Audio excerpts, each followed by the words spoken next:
नमस्कार दोस्तों, आज हम बात करने वाले हैं Nanaji Deshmukh veterinary science university Jabalpur की ऑफिशियल रूल बुक में दी गई स्कॉलरशिप्स और उनके रूल्स एंड रेगुलेशंस के बारे में। कई स्टूडेंट्स को यह जानकारी नहीं होती कि कौन कौन सी स्कॉलरशिप अवेलेबल है, एलिजिबिलिटी क्राइटेरिया क्या है और किन कंडीशंस पर स्कॉलरशिप कैंसिल भी हो सकती है। तो इस वीडियो में हम आपको स्टेप बाय स्टेप बिल्कुल क्लियर तरीके से सब कुछ समझाएंगे। और हाँ, अगर आप चैनल पर नए हैं तो अभी सब्सक्राइब कर लीजिए ताकि ऐसे ही इम्पॉर्टेंट अपडेट्स आपको सबसे पहले मिलती रहे। चलिए शुरू करते हैं। यहाँ आप देख सकते हैं academic rules and regulation, bachelor of veterinary science and animal husbandry, ये यूनिवर्सिटी नानाजी देशमुख जबलपुर। अब आगे देखेंगे।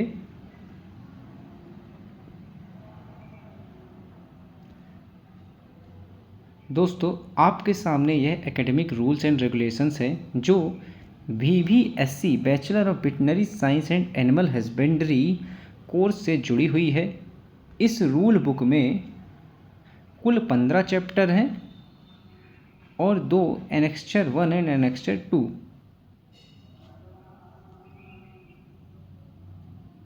और हर चैप्टर में स्टूडेंट्स के लिए बहुत ही यूज़फुल जानकारी दी गई है, जैसा कि चैप्टर 1 में introduction, chapter 2 academic rules regulations for VBSC and AH degree programme, chapter 3 admission to the bachelor of veterinary science and animal husbandry degree programme, chapter 4 bachelor of veterinary science and animal husbandry degree course curriculum, chapter 5 professional year wise distribution of courses, chapter 6 examination and evaluation, chapter 7 attendance requirement, chapter 8 determination of promotion and failure, chapter 9 evaluation of students performance, grading and grade point average,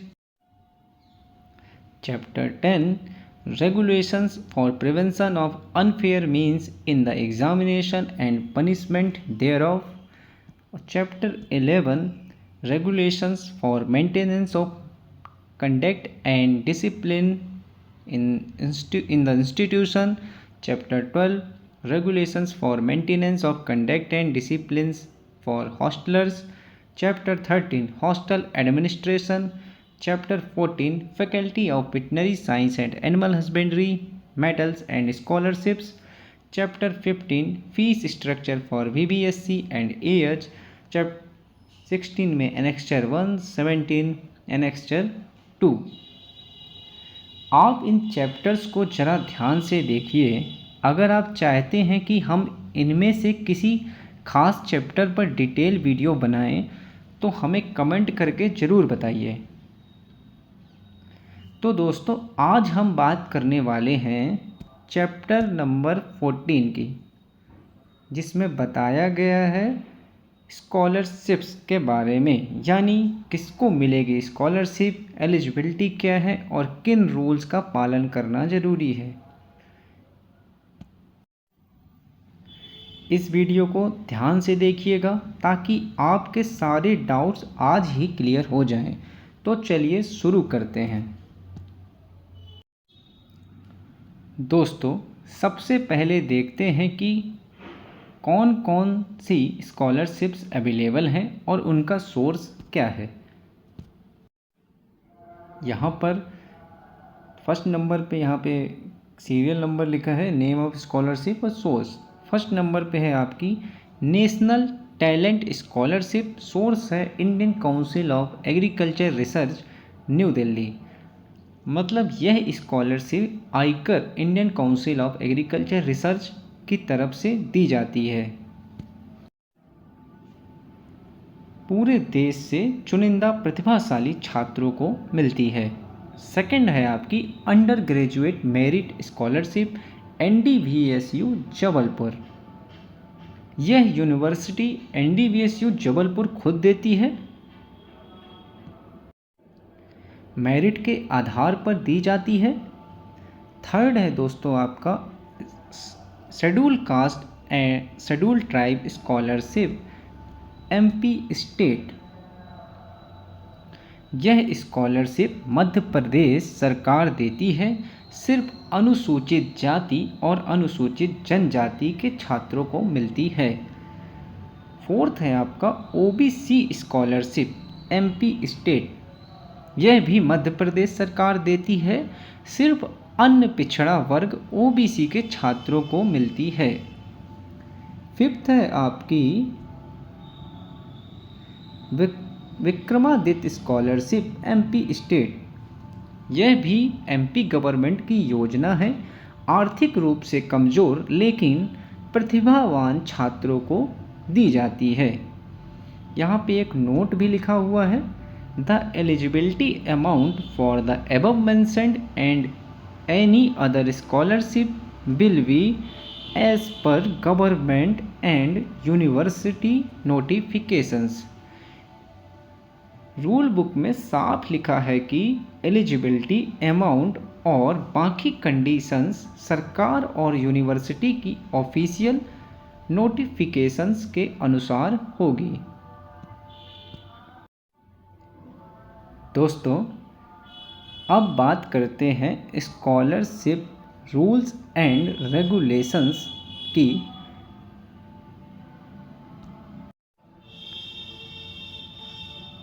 general regulation for scholarship. First point है, for each academic year all scholarship shall be awarded in the beginning of session. मतलब हर नए शैक्षणिक वर्ष की शुरुआत में ही scholarship दी जाएगी। नेक्स्ट है आपका second point, while calculating the number of scholarships the actual number of student studying in a given class shall be taken into account. Fraction of 0.5 and above will be treated as 1 and below 0.5 will be dropped. मतलब दोस्तों, कितनी scholarship मिलेगी ये उस class में पढ़ रहे वास्तविक छात्रों की संख्या पर निर्भर करेगा। अगर संख्या में 0.5 या उससे ज़्यादा का अंश है तो उसे 1 माना जाएगा और 0.5 से कम है तो उसे छोड़ दिया जाएगा। नेक्स्ट पॉइंट है, the merit scholarship shall be provided for the period of 1 session. The scholarship shall be awarded to students who secures highest mark OGPA in the class in 1 session. इसका मतलब ये है दोस्तों, मेरिट स्कॉलरशिप सिर्फ एक सत्र के लिए दी जाएगी। यह उसी छात्र को मिलेगी जिसने उस सत्र में अपनी क्लास में सबसे ज़्यादा अंक या OGPA हासिल किया हो। फोर्थ पॉइंट आपका कहता है, the recipient of merit scholarship freeship shall not be hold any other scholarship at the same time except loan and loan scholarship। मतलब दोस्तों, जिस छात्र को मेरिट स्कॉलरशिप या फ्रीशिप मिल रही है वह एक ही समय पर कोई और स्कॉलरशिप नहीं ले सकता, लेकिन अगर वह लोन या लोन स्कॉलरशिप ले रहा है तो यह अनुमति है। फिफ्थ पॉइंट है आपका दोस्तों, income of the parents and guardian must be certified by an officer not below the rank of deputy collector not related to the candidate. Income for this purpose shall be calculated as per formula in vogue in government of Madhya Pradesh. माता पिता या अभिभावक की आय को deputy collector या उससे ऊपर के अधिकारी द्वारा प्रमाणित किया जाना जरूरी है। वह अधिकारी उम्मीदवार से संबंधित ना हो। आय की गणना मध्य प्रदेश सरकार के नियमों के अनुसार होगी। सिक्स्थ पॉइंट आपका कहता है दोस्तों, all candidates receiving financial assistant of any kind shall be required to produce a certificate of good conduct especially mentioning that he did not take part in strike, agitation, and subversive activities from the class teacher. Financial assistance shall be suspended from the residual period if a student fails to maintain good conduct or behavior or has been punished in accordance with the rules of conduct and discipline. दोस्तों ये महत्वपूर्ण point है। इसमें बताया गया है जिस छात्र को किसी भी तरह की वित्तीय सहायता, स्कॉलरशिप आदि मिल रही है उसे अपने क्लास टीचर से गुड कंडक्ट सर्टिफिकेट देना होगा, जिसमें यह लिखा हो कि उसने हड़ताल, आंदोलन या अवांछित गतिविधियों में भाग नहीं लिया। अगर छात्र का व्यवहार खराब पाया गया तो उसकी स्कॉलरशिप सहायता तुरंत बंद कर दी जाएगी। ध्यान रखें दोस्तों। 7th number point, any scholarship falling vacant or newly created due to increased number of students during an academic session shall be awarded to the next eligible and deserving candidate for the remaining part of the year। मतलब दोस्तों, अगर सत्र के दौरान कोई scholarship खाली रह जाती है या छात्रों की संख्या बढ़ने से नई स्कॉलरशिप बनती है तो वह अगले योग्य और डिज़र्विंग छात्र को साल के बचे हुए समय के लिए दी जाएगी। दोस्तों 8th पॉइंट है, इसमें बताया गया है if A holder of scholarship is transferred to any other constituent college of this university, the scholarship shall be transferred with him/her for residual part of the year। अगर कोई छात्र स्कॉलरशिप लेकर इस यूनिवर्सिटी के किसी और कॉलेज में transfer होता है तो उसकी स्कॉलरशिप भी उसके साथ ट्रांसफ़र हो जाएगी और साल का बाकी हिस्सा कवर करेगी। 9th पॉइंट में बताया गया full scholarship shall be paid for at least 80% attendance in all the courses running in the semester. If a student fails to attend the 80% of the classes in all or any of the courses, his scholarship shall be proportionally deducted, that is, if there are 5 courses running, he must have 80% attendance in each of them. If he fails to attend 80% in one course is say by 10%, his scholarship will be deducted by 10%। सबसे महत्वपूर्ण point है दोस्तों, बताया गया है scholarship पाने के लिए छात्र की कम से कम 80% उपस्थिति होना जरूरी है। अगर वह किसी एक या अधिक विषय में 80% अटेंडेंस पूरी नहीं करता तो उसकी स्कॉलरशिप उतने प्रतिशत से घटा दी जाएगी। जैसे अगर एक विषय में 10% कम उपस्थिति है तो 10% स्कॉलरशिप कट जाएगी।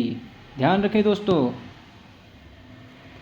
आपका पॉइंट नंबर 10 है, इसमें बताया गया है no student shall be permitted for financial assistant in the same class more than once.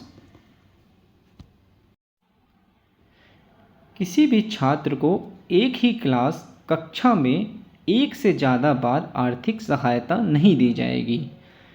और आपका नेक्स्ट पॉइंट है point number 11, scholarship for a given semester shall not be paid to a student unless he continues as an enrolled student of the university in the subsequent academic year।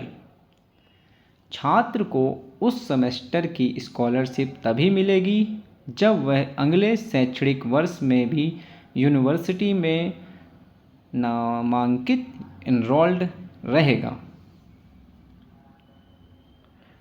Next point आपका 12th है if the father of a student has expired then only the certificate of guardian shall be considered for any of the financial assistance provided by the university।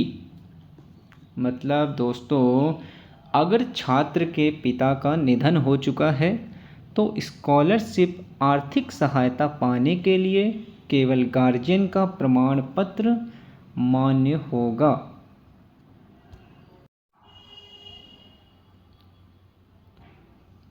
तो दोस्तों, ये थे university Nanaji Deshmukh veterinary science university rule book में लिखे गए scholarships और उनके rules and regulations. उम्मीद है अब आपके सारे डाउट्स क्लियर हो गए होंगे। अगर फिर भी कोई सवाल या कन्फ्यूज़न है तो कमेंट बॉक्स में ज़रूर लिखें। मैं कोशिश करूँगा कि आपके हर डाउट को क्लियर कर सकूँ। और हाँ, ऐसे ही ऑथेंटिक जानकारी पाने के लिए चैनल को सब्सक्राइब करना ना भूलें। साथ ही इंस्टाग्राम पर जुड़े गवर्नमेंट वर्स ऑफिशियल से। मिलते हैं अगले वीडियो में एक नई जानकारी के साथ। तब तक मोटिवेटेड रहिए और मेहनत करते रहिए। धन्यवाद।